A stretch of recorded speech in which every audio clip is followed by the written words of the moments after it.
Hey guys, what's up? It's your girl JRose, your favorite hostess and poetess from NYC. Thanks so much for tuning in to the JRose Experience Season 2 ATL edition. We have a really dope show for you today, as always. It was an honor to meet today's guest. I chopped it up with community game changers SinsEar and Ambition the Poet. We got into their advocacy for the voiceless, and we addressed the impact that mentorship has on mentees and mentors alike. And we also had some fun making some tough decisions during the off the top segment of the show. So hang tight because we've got some special energy that we are serving to you guys today. Stay tuned. Keep growing.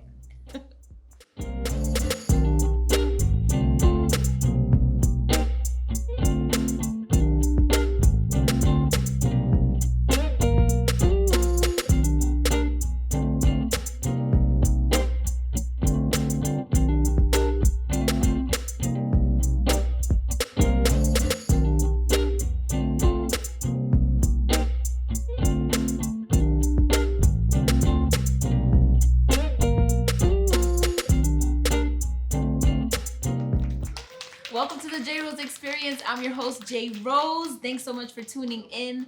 I'm super hyped to introduce you to today's guest. He is a poet. He is a youth advocate. He is an advocate for foster care, and he has such amazing things going on, clothing line, and all these amazing projects, and I can't wait to get into them. So please give a warm welcome to Ambition the Poet. Thank you for having me. Yeah, clap it up. I hear the crowd. I hear y'all. Relax. I hear the crowd. Oh, thank you so much, first of all, for coming on the show. Thank you for having me. When I tell you, Ambition is like a whole mood. Your energy is always amazing. It's up, right. Always. And I always appreciate watching you perform and just hearing you speak. So I definitely want to dig into a little bit, like, how did you get started doing poetry? Because I know that you do a lot more than that. So yeah, so poetry, well, writing in general just started. I'm originally from Philly. And then I was a foster kid, and I ended up moving to South Jersey. Mm-hmm. And that was a middle class suburb. And so I was being bullied there because I was just new to the area, and some of the kids didn't know that I was a foster kid or whatever like that. And they was making fun of me, different things. And so I just started writing all of my pain and all of what was going on. And some of them stories was a little risky. I shouldn't have been writing some of them stories. Yeah. But, you know, as a kid, it was just me really going through writing what I was going through. Yeah. So you were writing when you were a child? Yeah, 10. Oh my gosh. I started writing when I was about 10, and it was like short stories at first. Yeah. And then it turned into raps and like poetry. Yeah. Oh, okay. Yeah. All right. So, you know, you were a foster child, mm-hmm. right? So what was that experience like? Did you always know, like, was it something that you've always been in the system or okay? Yeah. So I grew up knowing that I was in the system. What it was like, I can't really explain. I always tell people it's a ball of emotions. So you're talking about being scared, nervous, frantic. You don't know where you're at. You know, I really didn't have a concept of where I was at for a lot of the time, especially earlier in my foster care years, because you bounce from home to home. Yeah. And so imagine you as an adult and somebody says, yo, go into this random person's house and sleep there for a night. Yeah. As an adult. So imagine that being a kid. Yeah. And so that was really difficult for me. Yeah. But you know, adjusted. So. Did you ever encounter, so I'm guessing you lived with multiple families mm-hmm. throughout your life. Mm-hmm. Was there ever like a family that was like not so great? I mean, for the most part, the last home before I got to South Jersey, the lady was verbally abusive, I would say. Yeah. But I thank God I never had no physical situations like my others that I do know who had to go through horrific situations. Yeah. But for me, it was just mainly just the trauma of dealing with somebody yelling at you. The trauma of the houses. They are not great houses. Yeah, like the living conditions. Yeah, the living conditions sometimes are really bad. Yeah. You know what I mean? But these houses are not permanent. So they're temporary. So that's why sometimes the conditions of the house are not the best. Yeah. Because you're only going to be there maybe for a week or maybe for a year. You know, it depends. So what was the reason? I mean, like, what triggered you to start this advocacy? Because you have a summit, right? Or is it like a conference that you do? National Foster Care Conference. Yeah. The first one, finally. Congratulations. Thank you. Because I mean, plenty of people have gone through the foster care system, but not a lot of them go out and like start this mission. Right. So what was it that made you want to start this mission? Really, I found it really more through poetry. Really? When I first started doing poetry, I don't know what type of poems I was trying to do, Jay. Like, those poems was weak. Like, they was trash. They was trash. And my nephew said, "You know what you have to do," and I'm like, "No." He's like, "You got to talk about your life. Like, you're running from who you are. And you're not telling you're just not talking about it. Talk about that pain." Yeah. And so I was really running away from it when I first started doing poetry because I was like, I don't really want to talk about my life. Man, I started talking about my life, my foster care background, and then it just started to click. The poems were better. The response was better because it was coming from a true place, right? Yeah. And so when that happened, it took off. And then it started to take off into, yo, we would like to have you come and speak at this group home. Yeah. We would like to have you speak in front of this type of group. Yeah. And so that's when like the poetry turned into like a ministry almost. Yeah. And so, and that's when finally I was like, you know what? I need to take it a step further. And so that's why you see me now throwing that National Foster Care. And what does the conference consist of? The conference is of all different people. On the flyer, you'll see people from New York, PA, Jersey.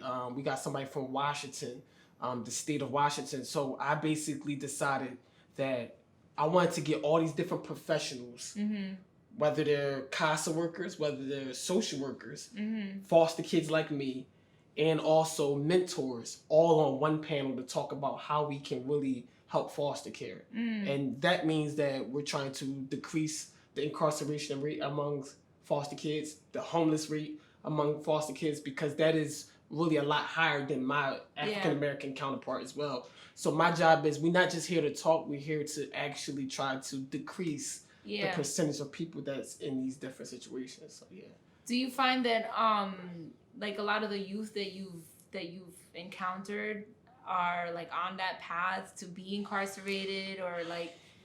Yeah, well, yes and no. So there's so many different aspects. So the group home, when I was in the group home, there's trajectory that says that they will be more likely incarcerated because of their neighborhood, and then also, after they get out of foster care or after they get out of that placement, what happens to them, right? Yeah, what does happen? Like once you reach a certain, because there's an age limit, right? Right. So what happens when you reach that age limit and you still haven't found like correct? Like what is it? So you can be adopted, or is that the purpose? So you can be adopted, right? And then you 18, and the person that adopted you be like, okay, thank you, we helped you, and now it's time to go on your own. So now that person is 18 looking at the world like, what do I do? Yeah. Then you have other people that are not, they will never be adopted, so they age out the system. And what happens to those people? Now they have to try to find services, and that's why sometimes they end up homeless and sometimes they end up incarcerated. So that's a big issue that a lot of the professionals are trying to figure out. How do we help people that's aging out? Yeah. How do we just help the basic foster kid who may not be adopted or, age out of a facility? Yeah. Where do they go? Yeah. And how do we help them? Wow. I commend you for that work, because it's not easy, especially with young people that are trying to find a home. And I know even like adults that, have aged out, that I personally know that are aged out of the system and now are like homeless. And, like, where do they go? Yeah. You also have some amazing projects going on. So you're launching a clothing line. Yeah.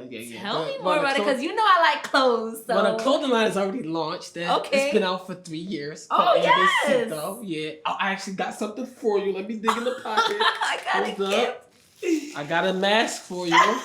Yes. So that mask is Is this from your line? Yep. And the line is called El Besito by Harper. El Besito? Yeah. Like the kiss? No, so Ito in Spanish is small. Yes. And then Ambesito is a combination of ambition. Oh, Ambesito. Ambesito. So it's called, I made it up the word, and it's called like a small ambition. This is not cute. So these are some of the girl characters on the mask. And so, I wanted to bring you, a little something. So Thank you. Yeah. So the clothing line, when did you, what made you start this? Like, where's the direction you're going with it? Yeah, in the poetry world, I don't know, they always say, you have to have merch. Like, you can't just perform and not have no shirts. Yeah. So I was like, I didn't want to be like the same old like king, queen. No disrespect to people that do that. Yeah. I'm not trying to play y'all. It's a common theme. But I'm tired of the king and queen. Yeah. So I'm like, what am I do? So I end up, literally, this is what happened. I go to a store. We was in a children's clothing store. And I didn't see anything that represented kids with brown skin. Like, it wasn't just out and it wasn't marketed the way that I believed it should be. Yeah. So I'm like, yo, I'm going to do a children's clothing line. When I told people, they laughing at me. Yeah. A clothing line for children. That's like, so dope. What? Why not? So, first of all, children are like one of the best markets out there. Absolutely. Because they have parents and families that buy them stuff. Right. So they're and why do they have to wait till they're adult at a poetry venue or go to a flea market or whatever to see the brown skin shirt or, a character? No, I wanted to make sure that I introduced it early. Yeah. Not when they get, teenage years or when they're adults. So I wanted to make sure that I was in the schools and that I'm in that particular market early. Yeah. To show that you have brown skin and that the characters are technically anime. Yeah. So that's a chibi.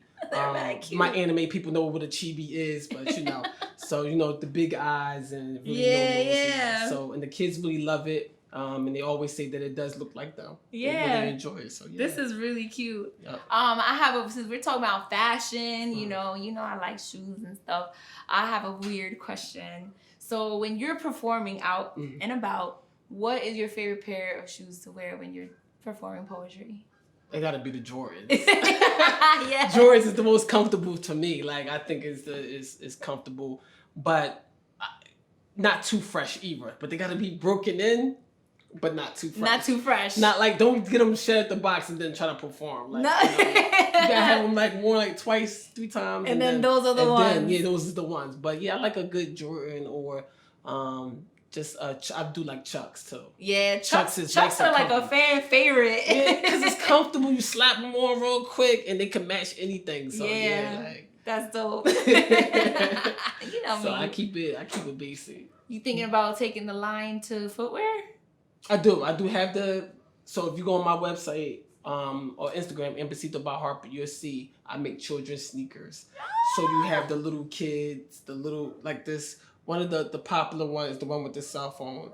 And her name is Selfie Sasha, yeah. And Selfie Sasha has her own sneaker. All the girls love her sneaker. And basically these characters have their own stories. Yeah. Selfie Sasha is Do they have like foster care stories? No. I didn't introduce a foster care. That would be really cool. Yeah, not yet. But Selfie Sasha struggles with self-esteem, and that's why she has like the little cell phone now. She only thinks she looks good when she has her cell phone at her face. And so yeah, they got real stories and that they struggling with. So yeah, it's a really it's more than just a characters. It's a line and teaching kids about themselves here. Right? That's so cool. Oh my gosh. Well, I know you brought some poetry to spit for us. A little something. All right, you gonna share it? Yeah, of course. All right, we'll be right back with a performance with Ambition, the poet. Okay, so my name is Ambition, the poet. I just really want to get into this piece. What I learned is some people will call your work trash. It's not because it's garbage. It's just they don't really understand who you are. And so I just wanted to address those who said those things. Which one of these poets said that I was trash? I'm the herpes to linguistics. That's what happens when an unprotected mind has sex with a new language. Which one of these poets has said that I was trash? I'm the fell Ritalin on the IEP that a school psychologist suggested. I'm the side effect of open mic listeners who thought that goosebumps was coming from my words, but that was my words and printing stains of brown on the back of their neck. Which one of these poets has said that I was trash?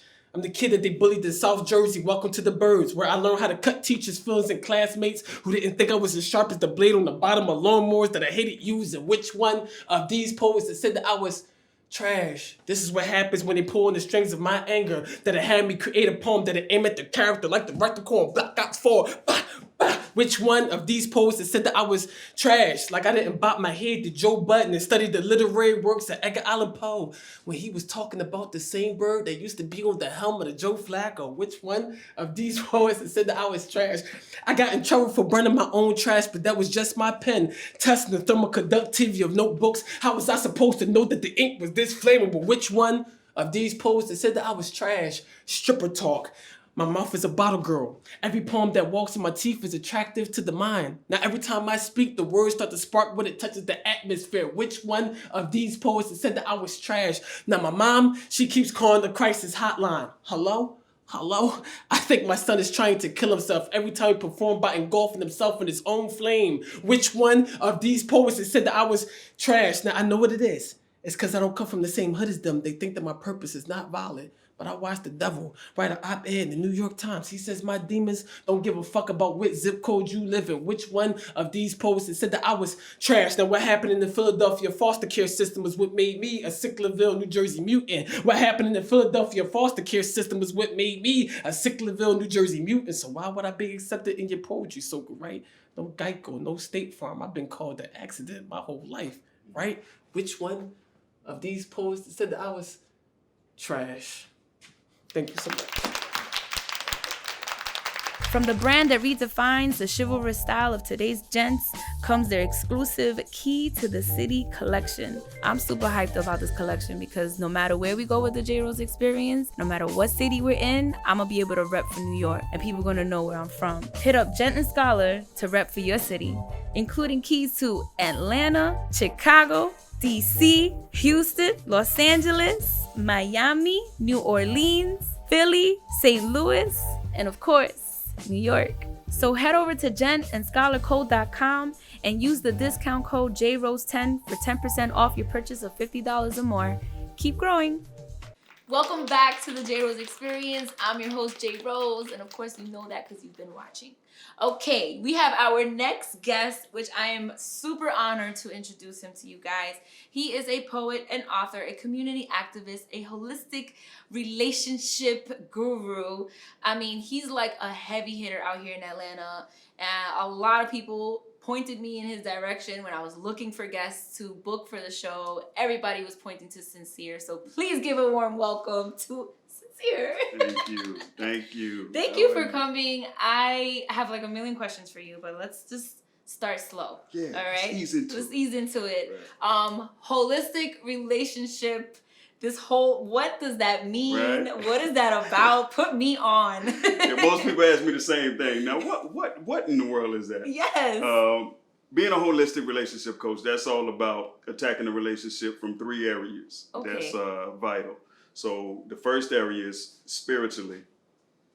Mentally, the third layer is, of course, the physical. Mm-hmm. So that's what being holistic is all about: spirit, mind, and body. And most times we hear mind, body, soul, but it's kind of out of sorts, right? So it's spirit, mind, and body. And then once you deal with that with self, now you're ready to create those connections. So that's what I deal with. So you help people get themselves into a place where they're ready to actually be in a relationship. Right, first and foremost. Look Absolutely. at God doing his work, sending me some help. No doubt. No doubt. I love it. But you're also like a community activist. Right. You're doing a lot. You have some recent projects that you have rolling out about relationships. Tell me about a little bit about that. Yeah. One of the dope events that we have going on in Atlanta is called Why Should I Get Married? There's a lot of bad stigma on this thing right here. Yes, there really is. There really is. Yeah. So what we're looking to do is just kind of break some of those stereotypes and get away from the negative narrative. Yeah. Right? Because we need balance, right? Yeah, so there are some negative things about being married and relationships and stuff too, but on the other side of that, there's some positive things. Really? So we have an opportunity to choose. All right, that's so what tell me some positive things because I need to hear this. Man, the positive things, so I'm going to start with my relationship because I like to be transparent, right? My wife is the homie. All right, I hear that. So she's the homie, she's the lover, she's the friend, she's my teammate. And we attack life like that. So we come as a pair. So when people see me, most times they see my wife. Oh. Right. So that's one of the great things about being connected to somebody in that way. Yeah. You have a life teammate. Yeah. Yeah. What advice do you give people that are like, how did you know that she was the one? Like, what was it? Well, I had to become the one. Mm. Right. So that's how I knew when I started to make my transition and put away boyish things and becoming a man. So one of the things that I talk to my people about, that I work with, my clients, I talk to them about becoming what you want. Yeah. Right. And then you can find your reflection. It's like looking in the mirror. Yeah. So when I connected with my wife in a real way, she was actually my friend first. Oh, okay. Right, so she was always there. I just had to get my stuff together to be able to recognize who she was. What? Right. Yeah, so that's how that works. And the is it a workshop that you do the event, or is it like a conference? What is the? Yeah, well, actually, I do workshops. I do one-on-ones. The Why Should I Get Married joint? It's just gonna be an event. So it's gonna be a play. We're bringing in some dope couples. One couple's been married over 20 years. Oh, wow. Like a panel of couples? Right. So it's going to be kind of a gaming, questioning type of vibe. And I'm going to be facilitating and hosting and that type of thing. Yeah. Shit. Yeah. It's going to be a vibe. I hear that. Damn. When is it? It's coming up August 21st. It's in August? Yeah. I August will 21st. be here.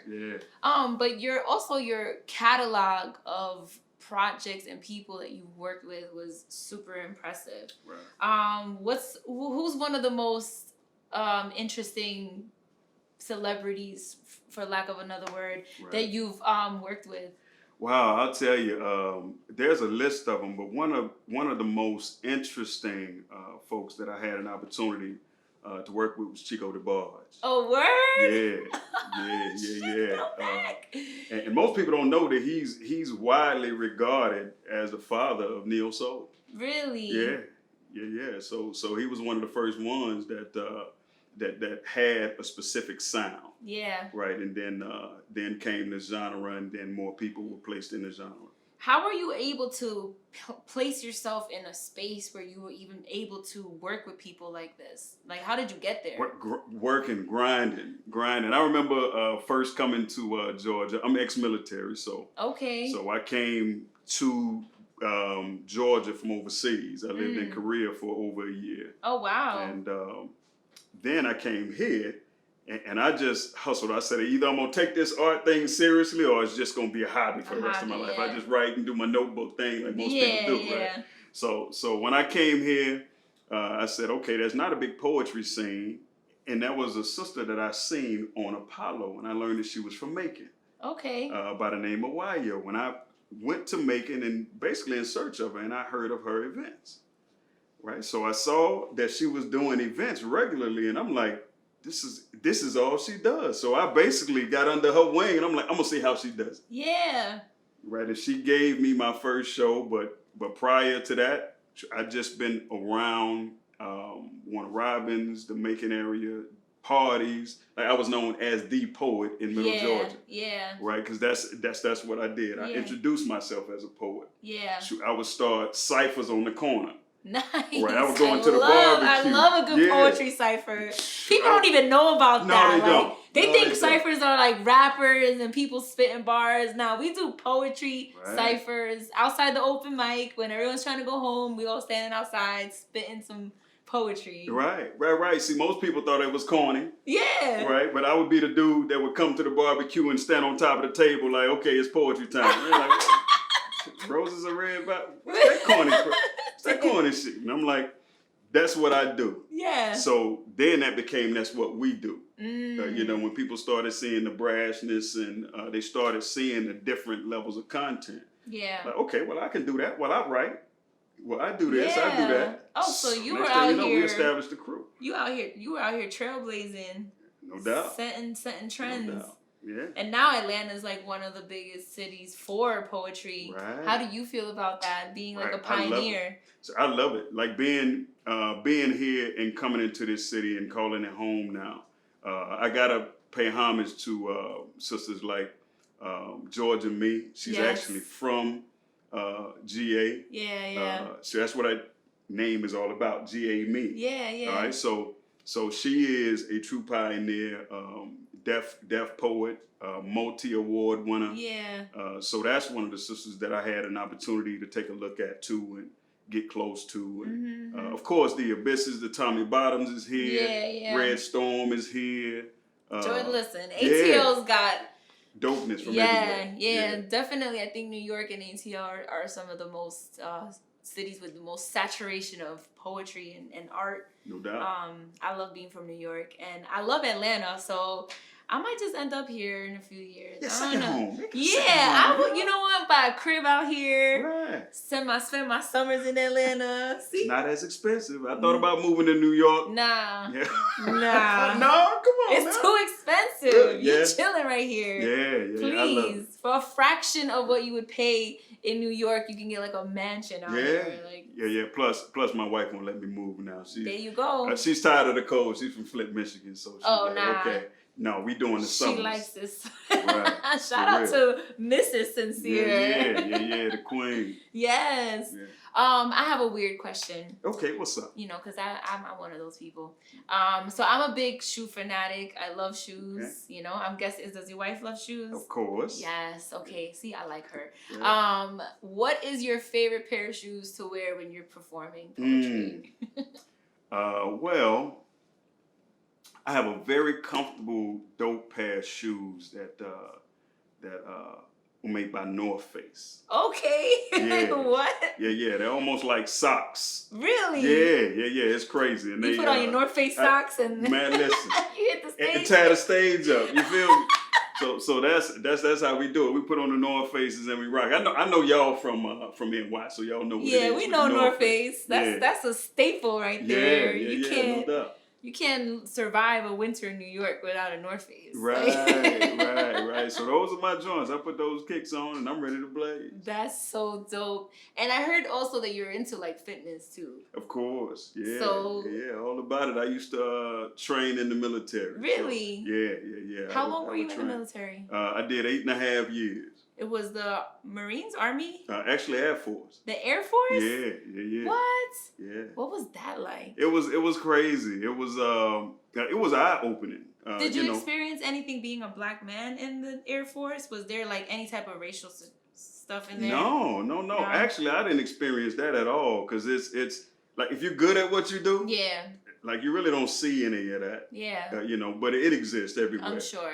Of course, we know that. Yeah. I'm assuming you traveled all over the world. Of course. What was your favorite country?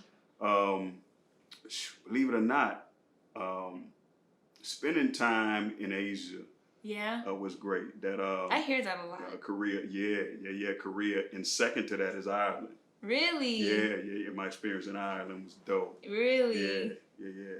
Oh, I need to get on a plane more often. Of course. Sure, do it. Open the mind up a little bit more, you know? So, do you have a poem for us? Of course. Yes. Absolutely. Are you going to share it? No doubt about it. That's why we're here. All right. Stay tuned, guys. We're going to come back with a poem from Mr. SinsEar. Hey, excuse me, queen. I mean, empress. I mean, goddess. I mean, what I'm looking to say is how you doing today. See, I know you're not going my way, but if you give me just a few moments, I got a couple of things that I like to say. First off, you wearing the hell out of that weave, that dress, that perfume, that smell has cast a spell on my soul. Girl, you gotta let me pay your light bill. I mean, for real, see, your appeal is undeniable. Can I have your phone number, your shoe size, weave color, favorite food, and the name of a good movie we could go see? See, that's how an old player taught me to approach. Don't poach, stand firm, look fly, smell good, be slick. And hell, if all else fails, pay a bill. See, it's misconceptions of how to start a love thing. See, it's confused by what hangs are, that other thing, that women possess is the best thing since sliced cheese in pockets, but that's what I mean. So we demean love in the one simple but important act. In fact, I was taught by an old wise woman from Mississippi. I call her grandma that love is achieved when you know and love the Most High. Through thyself with patience will amass a true wealth, through the soul with a mate. And they say that love is what you make of it. Well, obviously, a lot of us are using the wrong ingredients. Love is already perfect. It's created by perfection and we corrupt it. You know what else we say? We say that love hurts, but it's only when you don't choose with the heart and mind. Truth is only souls choose mates for a lifetime. And that's the real meaning to the expression that love is blind. So in this lifetime of mine, a soulmate I was allowed to find. And these are some of the things that she allows me to get off my mind. I hope y'all don't mind that I tell her things like, you are a living contradiction to how a once broken heart typically views life.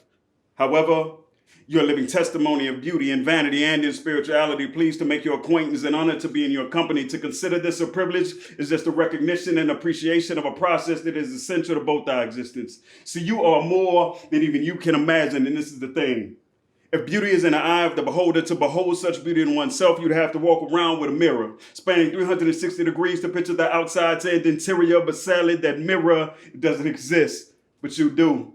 And your spirit is something similar to what some may call voodoo. Just who do you think you are to walk into a life and change the perspective of sadness and gloom in a world that many believe to be doomed, to plant the seeds of hope, faith, happiness, and make room for inspiration? How dare you brighten the days, make me to realize the sun in its rays turn never minds into okays. That first initial meeting, it often replays over and over and over in my mind in hell. I'm about to see you in just a matter of time. You have been my biggest gamble. And if you were a roll of the dice, you would be my favorite number. First roll, 7. Just another piece of evidence that a higher power does exist. And on the second roll, 11. Now even with heartbreak, because I found what I consider just a little piece of heaven. So in conclusion, one question. Are you open to receiving yours? Thank you.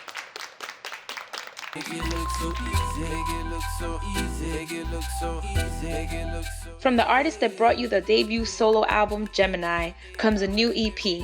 Jay Bada presents his sophomore solo project titled Indian Summer, The Prologue. Written and produced during one of the most unique and impactful years of our existence, 2020. Check out this EP full of good intentions, positive lyrics, and a unique flow. Listen from your favorite streaming platform today. For more music from Jay Bada, follow him on IG at JBadaMusic.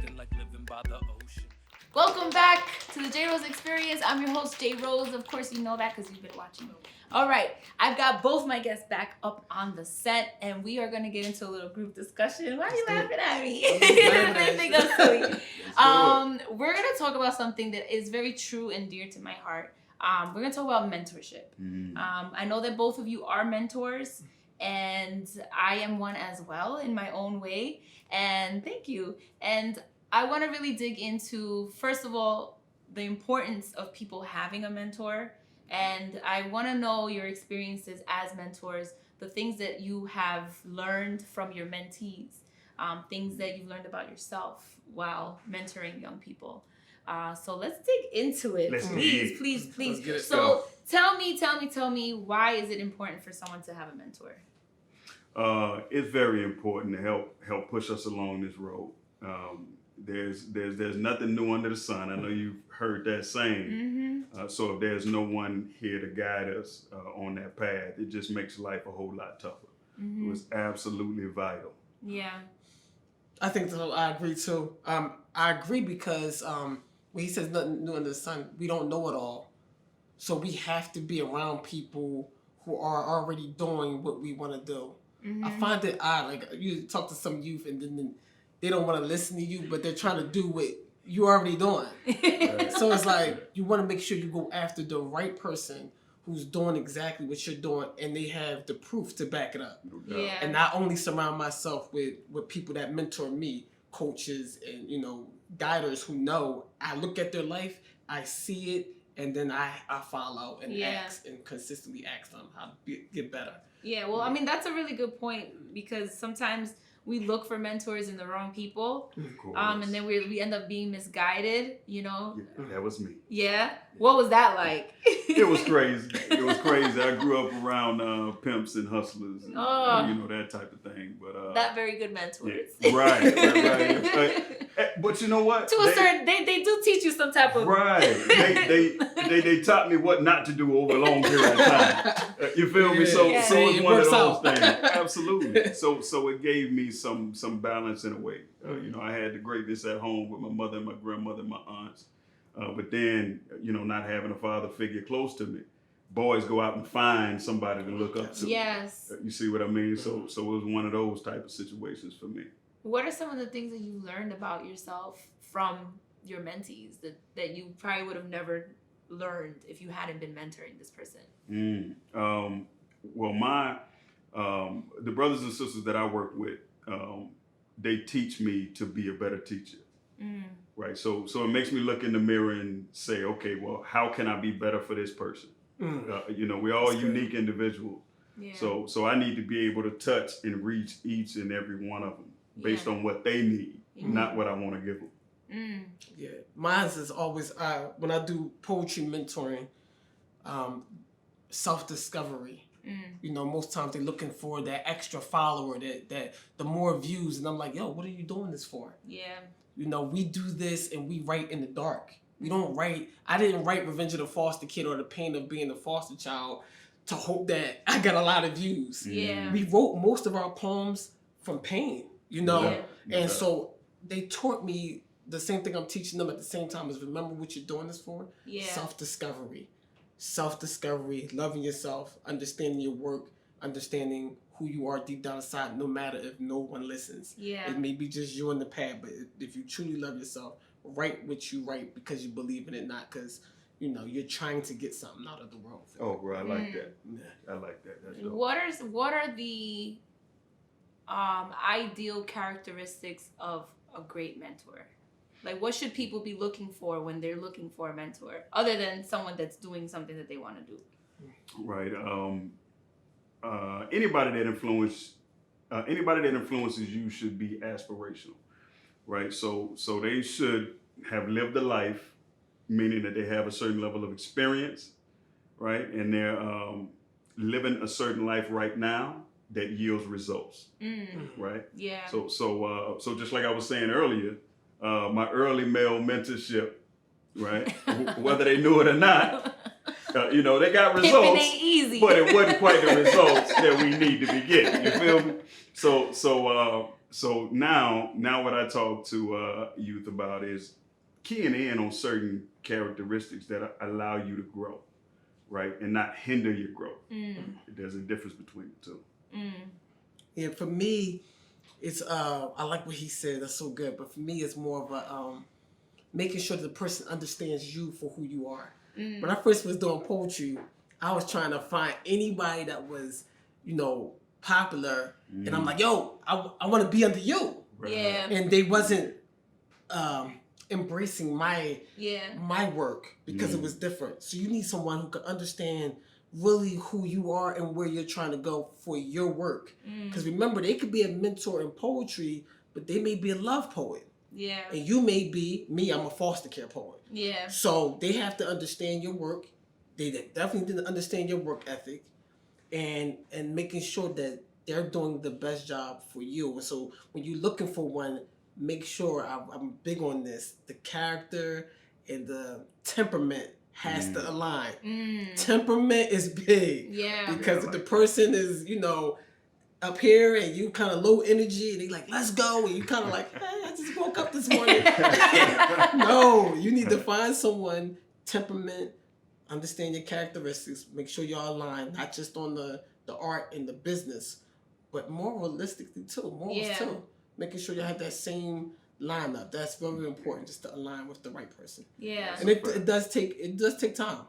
So the first time you're looking for a mentor, it's not going to be a success. Yeah. It may take you a little while, so just stay with it and you'll be fine. What was the moment that you realized that you had the capabilities to be a mentor? When did you recognize that in yourself? Yeah, it was just my passion for youth. Just wanting to help, like getting to a space to where I was out of that selfish mode, where it's all about me, and starting to look at life like, okay, well, what is this thing that we call life really about, right? And I found myself being more complete, being more fulfilled when I was given, right? So for me, it told me, okay, well, life ain't about being self-centered. Yeah, it's about being centered, and then helping people find their center. That's good. Go ahead, poet. Talk that truth. Hey. What was it for you? Yo, when you hear me do my poetry, they be like, yo, you preaching. Yeah. They say I sound like I'm preaching. Yeah. I sound like I'm teaching. It's natural for me. I don't even know how not to do it. I go to a venue and I'll be like, yo, did y'all hear what that last poet did? Because I went to a venue, for a quick example, this lady was doing this environmental poetry. Right. And she was talking about the wind and the water. And so the crowd was just looking like, what is it? what is this? What Right? is she? So I'm the host and I'm like, this is a learning moment. Right. So I go up and I say, see, a lot of you didn't understand what you just saw. Yeah. That's something called environmental poetry. They only speak about literally the environment. Yeah. It's a tactical type of poetry, and it's actually older. Yeah. It's an older type of style of poetry. But if you don't study your art, No doubt. you're gonna be lost when you see somebody do it. Yeah. So I went on stage and I explained to them what type of art this was, and she was doing like certain sounds with her mouth, and that's the acoustic. Some poets use the acoustics of their sound in their mouth to drive a point home, and so I was doing that, and it's just natural for me. Yeah. Because I love learning. I love to dig in my craft, and then I just give it out. So sometimes I be at my feature and I'm like, yo, this poem I'm about to get turned up. Yeah. This poem, you know what I mean? I'm telling Right, like, yo, I'm about to right. come down. Then y'all gonna see how I go from anger to calmness and walking people through the art. That's how you really. I'm a teacher, just naturally, yeah. So. You're up there working. Yeah, I'm up there working, I love and it, I'm not man. even a teacher. I'm like, but yeah, I love the art, and when you love it, it just comes off. You know what? I didn't like the way you did that one part. When you say X, Y, Z, come with a little bit more power there, and it's gonna be good. And I just do that naturally. So. Yeah. One piece of advice that you would give somebody who wants to be a mentor. First and foremost, get your shit together. Right. So Okay. So you can't. There's this saying that says that you shouldn't give from a half-empty cup. Right. So any spiritual text that you read, it talks about giving from your overflow. Okay. Right. So you need to put yourself in that position so you don't give yourself out. Then you're ready for that space. See, you talking that truth. Gems. I don't know what to say next. Like, turn the camera off. It's over. No, he's right. For me though, I'm just gonna stay on the poetry mentor part. He said you can't give from an empty cup, which means whatever you are mentoring in, you got to have the knowledge here. I have poets who want to be, do the poetry workshop and and you don't read. Yeah. You can't do anything without reading. Number one, mastery of the particular subject, right? So when I see his event and he's doing a love event, he got couples on there, he got people who different aspects of the love of that economy, right? And so when I did my poetry workshop, when I did this thing called writer's block, I said, yo, I can't really speak but so much.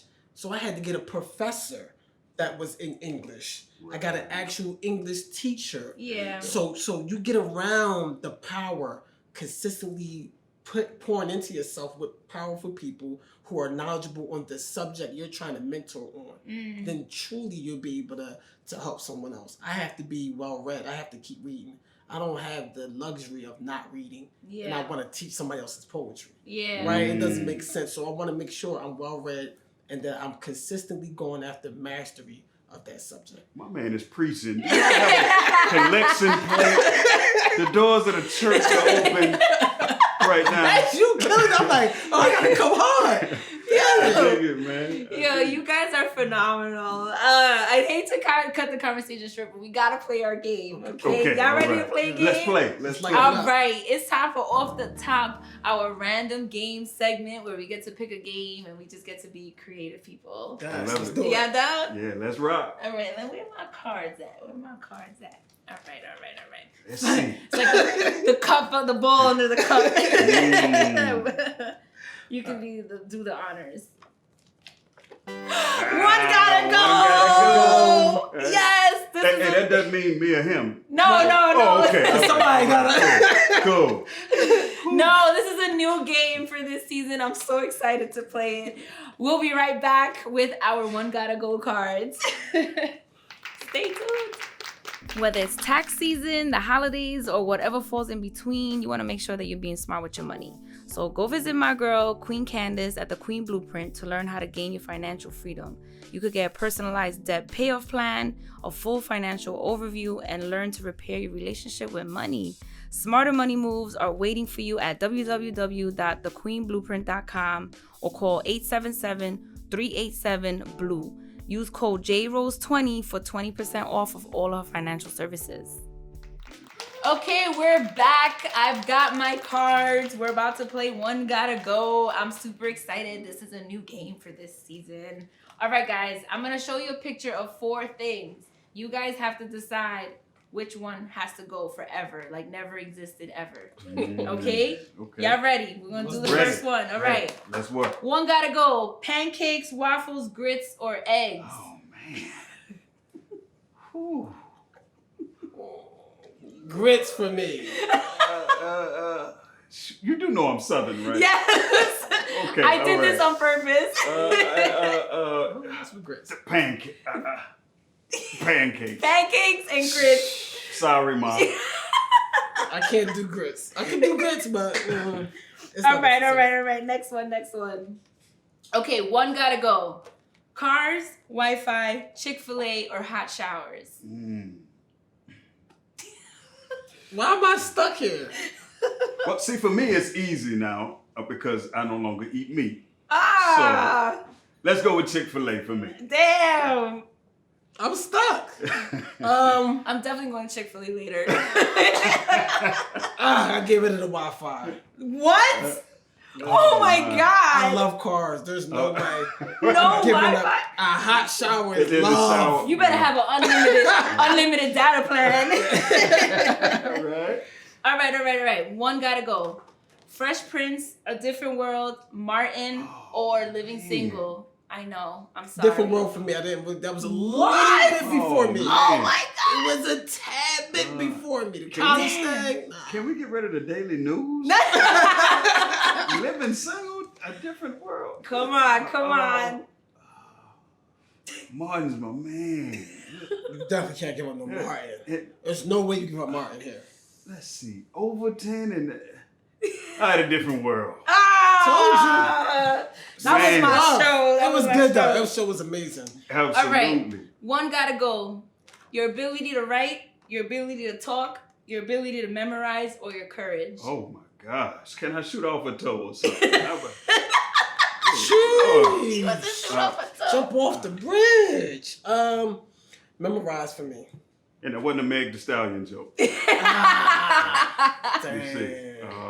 Memorize? Memorize for me. Because if I write it down, then You just read it. I can't give up my courage. There's no way. Oh my goodness.